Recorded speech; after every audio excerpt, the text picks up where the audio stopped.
Ted McMillan is expected to play, Chris Godwin is expected to play, and Juwan Jennings is still up in the air. These are just a couple examples of why I wait until Saturday to go through every single matchup to find the must-start and sit wide receivers for any week of fantasy football, and we're doing that for week 4 today. And there's nobody else that's working on a Saturday to help you win with this type of content right now, so please go down there and drop a like on the video and subscribe to the channel to show your support.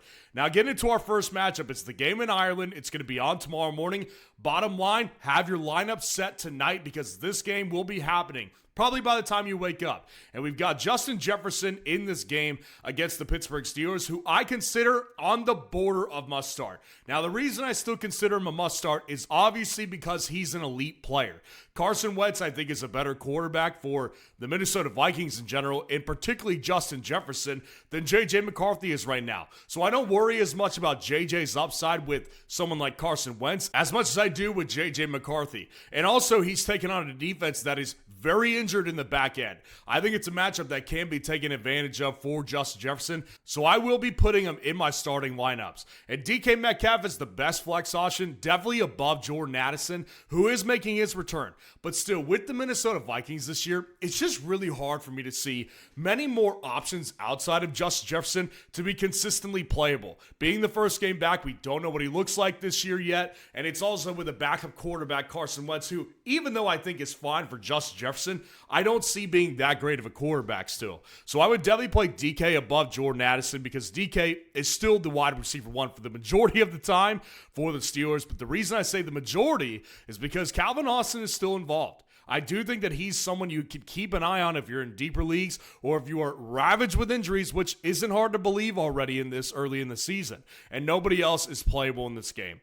The Washington Commanders at the Atlanta Falcons is our next matchup. And listen, nobody's really a must start here, although I do think there's some sneaky good plays. Like Drake London, I do think could, in theory, have a bounce back week because it's harder to look worse offensively than the Falcons did last week. Like, I don't know how they go backwards from last week, but I have said all week, I don't know if they're going to be able to correct everything that went wrong last week within the span of 1 week. Because it wasn't just Penix. It was also their offensive coordinator who just did not look very good in general. So it's hard for me to see them being much better this week, but they will be better, I'm sure, to a certain extent.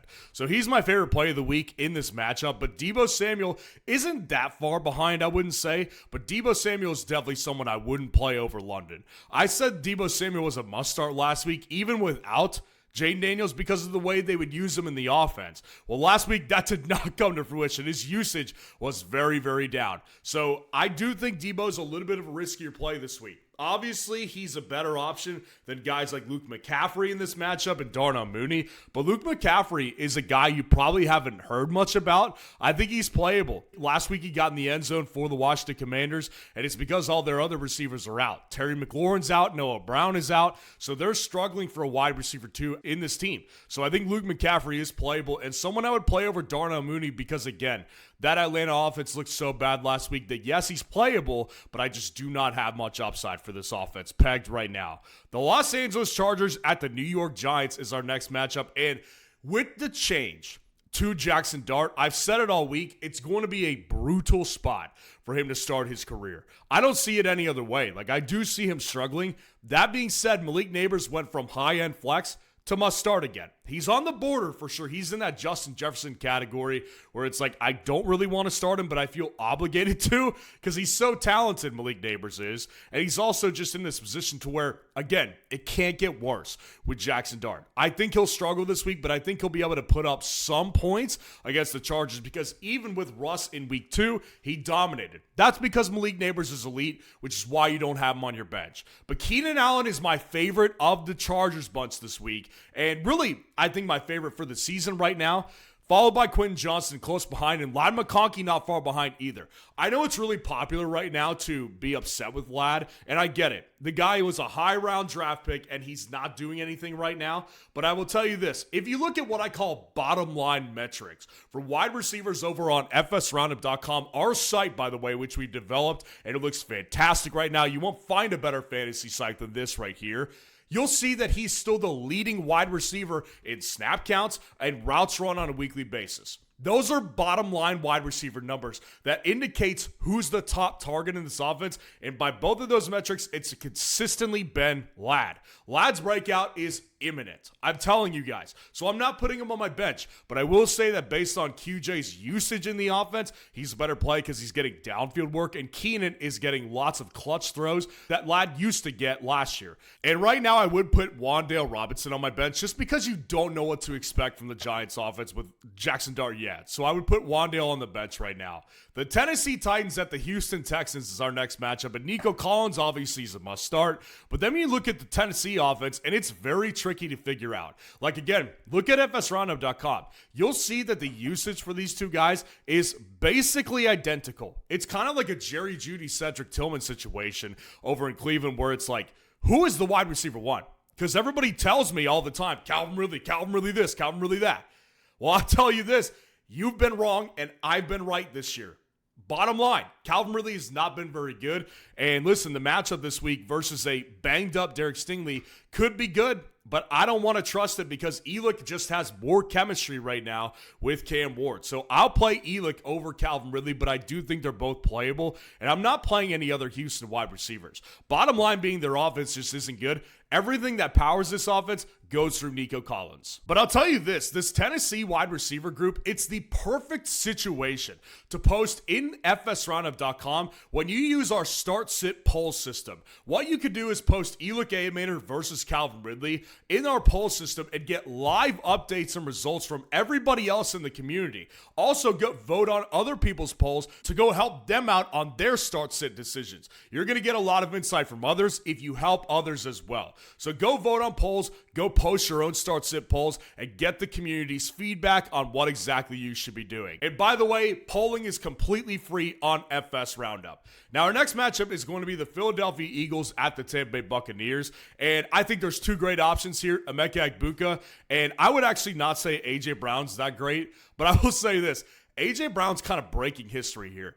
He's the only wide receiver inside my top 12 where I honestly considered not being a must start. It's bizarre. A.J. Brown is not the best redraft wide receiver play because on a weekly basis, you have to decide, am I willing to get 3 points from A.J. Brown? Because it can happen at any time. But that being said, Tampa's defensive backfield is definitely vulnerable. And I will say this, based on the usage last week for A.J. Brown, I wonder if we're going to start seeing more of that because maybe they just forgot that he's an elite player. I don't know. I want to believe in A.J. Brown, so I've got him in must-start territory against a really good matchup. And Devonta Smith is definitely a playable option, of course. Everybody knows the story. Like last week, we got greatness from him. This week, we could get nothing from him. So that's just the nature of Philly wide receivers. But I will play him over Chris Godwin, who is expected to make his debut in this Week 4 game versus the Philadelphia Eagles. On the surface, Godwin seems like a solid play. I disagree. I would be putting him on my bench in most situations, even without Mike Evans this week, because I can't imagine he's going to come back to full strike, number one, and just a full snap count, number two. I think it's going to be one of those situations where you're going to feel bad if you put him in your starting lineup. So I would, again, post a start-sit poll on Chris Godwin versus Elick Aymaner, for example, because I would play Elick Aymaner and guys like Deebo Samuel over Godwin. Would I play him over Jordan Addison? That's a thought. Again, post it in the start-sit polls and see what everybody else thinks, but I'm going to be trying my best to put him in my bench. The Carolina Panthers at the New England Patriots is our next matchup, and of course, Tet is a must-start. Look, the guy is banged up right now, but the whole offense is banged up in Carolina. The reality is he's all they've got. This is all they've got. So if he is out there and he's able to run, he's going to be in my lineup because they can't afford to not use him. And then I would say the next best option is Kayshon Boutte. This offense don't really offer much for me, but I would say this, that Kayshon Boutte, again, bottom line metrics would indicate that he's their consistent wide receiver one. So it would not shock me if he has another good game out of nowhere, because it wouldn't come out of nowhere. You would be able to tell if you just paid attention on FSRoundup.com, and the bottom line receiving metrics are there for Kayshon Boutte. And I would also say this, somebody like Hunter Renfrow is a better start than Stephon Diggs, because again, Carolina's offense is so banged up. Even Chuba Hubbard's hurt, but he's going to play too. Their offense is desperate for anything that they can get. I think Hunter Renfrow is a better PPR play than Diggs, but I will say in a full PPR format, they're both playable. The reason I would play Hunter Renfrow before Diggs is because he just looks better, bottom line. Diggs is getting nothing for you. Nothing down the field. Everything is short yardage. He's basically Wan'Dale Robinson, except Wan'Dale can actually go down the field where Stephon Diggs just hasn't done it so far. So Diggs is a low-end flex play if you want like 6 or 7 points guaranteed. But again, I know how it is in deeper leagues, and I know how it is with the injury landscape right now. So I think he's playable. The New Orleans Saints at the Buffalo Bills, and this feels like a relatively easy one. Chris Olave is the best play of the bunch. The guy's target share has been ridiculous this year. He's averaging more than 10 targets per game. So for that reason alone, it's kind of a Jacoby Myers situation over in Las Vegas, where it's like, you can't envision not having an at least decent game, even with a bad quarterback with that amount of targets on a weekly basis. So yes, he's the best option. I would say the two Buffalo options are not great, but probably ones that I would play over Rashid Shaheed. I will say they're very close. Again, start-sit polls, this is where they come in handy. Because this is one of those situations, if you're in a 14 or 16 team league and you're trying to decide Rashid Shaheed or Keon Coleman, you'll probably get an even split. So you may want to ask that in start-sit polls on FS Roundup. But I'll tell you this, I'll take the Buffalo receivers just because they're attached to Josh Allen. And the potential that they get in the end zone is just higher than it is with Rashid Shaheed and Spencer Rattler as his quarterback. The Cleveland Browns at the Detroit Lions is our next matchup. And obviously Amon-Ra St. Brown is a must-start. And Jameson Williams is the best option outside of him. I would play him over both Browns receivers. Because bottom line, again, it's very similar to the last game we just went through. One of them is attached to a really good quarterback, and the others are not, right? So Joe Flacco this year, I know it's very popular, and it was definitely the best option to go with Joe Flacco in Cleveland than it was to go with Kenny Pickett or, Shedeur Sanders or Dylan Gabriel. But the bottom line is Joe Flacco is just not that great of a fantasy quarterback, as many people thought years ago he was with the Browns. He's in his 40s, and he's not a Hall of Fame talent. So it's not surprising for me to see minimal upside on a weekly basis from these Browns receivers. But I would play Cedric Tillman over Jeudy because at the end of the day, Joe Flacco has done better with Tillman than he has with Jeudy. So that's his wide receiver one, not Jerry Jeudy. So stop being loyal to the draft price because Jeudy is not a better play than Cedric Tillman, but I do think they're both playable, but it's clearly Cedric Tillman in this offense. But I will say this, definitely J-Mo is the better play than both of those receivers. This is Ted. Look at him. Ted desperately needs to pick up a new running back, or his fantasy team is toast for the third year in a row. Don't be Ted. Use Fantasy Football Roundup to automate your waiver pickups and rest easy this season. Huh. Look at him. The Jacksonville Jaguars at the San Francisco 49ers is our next matchup. This one is a jumbled freaking mess. Ricky Pearsall is at the top, regardless of if Juwan Jennings is there or not. I think Ricky Pearsall is starting to break out. But I will say this, if Jennings doesn't play, Ricky Pearsall is must start against the Jags defense. It's like last week. If he's by himself, he's a must start. But Juwan Jennings is still up in the air, and I will say this, he did return to practice on Friday, so that kind of indicates to me that he will be back in this game. That's why he's at number 3 behind Brian Thomas Jr. Because Brian Thomas Jr., again, bottom line metrics, he's the clear wide receiver one. Travis Hunter hasn't been involved, and when he's been involved, it's not good. I'm putting Hunter on my bench, and Brian Thomas Jr. is definitely the best play in Jacksonville, even over a guy like Parker Washington, who I think is a viable full PPR play. I really do. So I could definitely see him in a deeper league to be one of those guys you could play. And I will say this, Demarcus Robinson's also a name to keep an eye on. Guy's coming back from a suspension, and it's his first game back. Brock Purdy's back as well. And if Juwan Jennings doesn't play, well, he's going to have to use somebody else other than Ricky Pearsall because every other play would go to Ricky if it wasn't the case. It's Ricky and Christian McCaffrey, so I think if Juwan Jennings isn't there, Demarcus Robinson is a flexible option. But I will say this, he's a low-end flex if Juwan Jennings is there. The Indianapolis Colts at the Los Angeles Rams. Look, you play both Rams receivers. Puka for the obvious reason, the guy's fantastic, and Devontae is because he's been fantastic as well. So he's dealing with a hammy. From everything I've heard, it looks like he's going to play. There's no confirmation of it yet as of the time of this filming. But by the time you're watching, I would imagine that we'll get more confirmation about his whereabouts and how he will be able to play in this game, because I don't think he's going to be limited. Everything I've seen basically looks like a maintenance issue. And then I would say that, I've been saying it all week, these Colts players, I'm doubting them until after this week. And if Daniel Jones does well against the Rams defense in Los Angeles, I'll stop doubting him. But until then, I've got Michael Pittman Jr. as a highest end flex option and Josh Downs a lower end flex option. But it is worth noting that Alec Pierce is out of this game and he's been involved. So I do think that raises Josh Downs' ceiling a little bit more than it would have if Alec Pierce was in this game. But I'm not replacing him with Adonai Mitchell. I would replace him with Josh Downs. But obviously, the best option in Indy's offense, and if you want to invest in an Indy wide receiver this week, that guy is Michael Pittman. The Chicago Bears at the Las Vegas Raiders is our next matchup. Rome Odunze has become the wide receiver one. Point blank, end of story. He is their guy. And if you want to doubt that one, just keep putting him on your bench. And you will keep seeing him stack up points on a weekly basis. That should be in your starting lineup. I don't want to argue with people. He's a must start. Now, Jacoby Myers is also a really high-end flex. Like this guy, again, very similar to Olave, as I was just saying. These guys are getting peppered with targets on a weekly basis.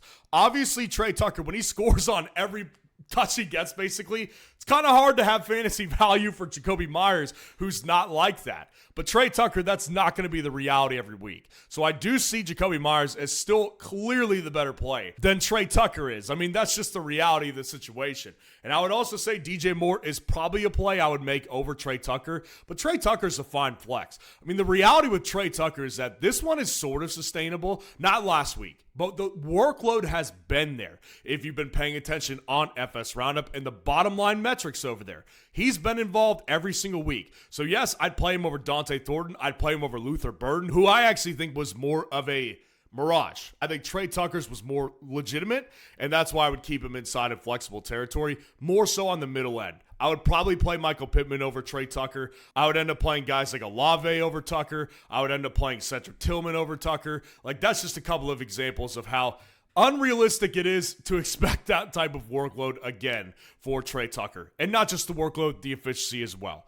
The Baltimore Ravens at the Kansas City Chiefs, game of the week probably, but I do think that this one will be lower scoring. I keep saying this, like, you can look at the over-under right now in Vegas, and it's really high. It would indicate that both these defenses are going to give up a lot of points. But if you look at the history of these two matchups, there's two teams that play Lamar really well across the league. The Pittsburgh Steelers and Kansas City. Those are the two teams that have figured out how to shut down Lamar. But that being said, I think Zay is a must start. I do think that Zay Flowers is going to get more involved than he was last week. So for all the people doubting Zay and saying that he's no good anymore, I would say to the contrary, I think Zay is going to be really good.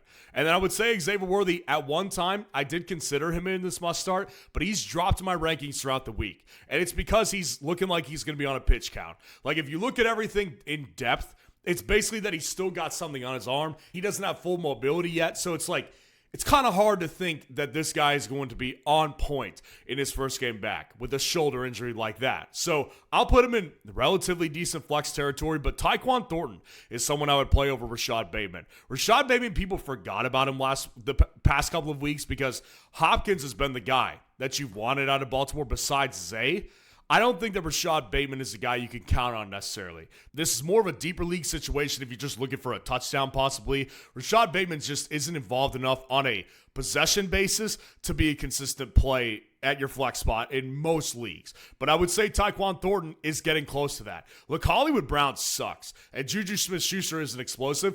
Thornton is being used more and more so as a all-around receiver. So I think Thornton is not a bad play whatsoever in this matchup against the Ravens secondary, which looked really soft. The Sunday night game, the Green Bay Packers at the Dallas Cowboys. George Pickens is definitely must start. You've got no CeeDee Lamb there. This is a defense that is good, but Dallas will be down the whole game. They're going to have to throw the ball, and Pickens will dominate this game in fantasy. You can count on it, honestly. And I would say Matthew Golden and Romeo Doubs are neck and freaking neck. I mean, I said this earlier in the rankings this week. These two guys are back-to-back in my rankings. So as far as I'm concerned, you could interchange these guys. And again, post a start-sit poll on who you would rather have between Golden and Doubs. Every indication we saw last week was that they are trying to get him more involved. post Jaden Reed. So I would definitely play Golden over Dobbs, but I do think Dobbs is very flexible in this game. I mean, this defense is so bad that I've got Dontavian Wicks as a playable option over someone like Kevontae Turpin, who I think is probably the wide receiver 2 in this offense, not Jalen Tolbert. I would play all these Green Bay receivers over the wide receiver 2 in Dallas, which could either be Tolbert or Turpin, but I would rather play Turpin than Tolbert because he gets touches as a back out of the backfield and targets as well.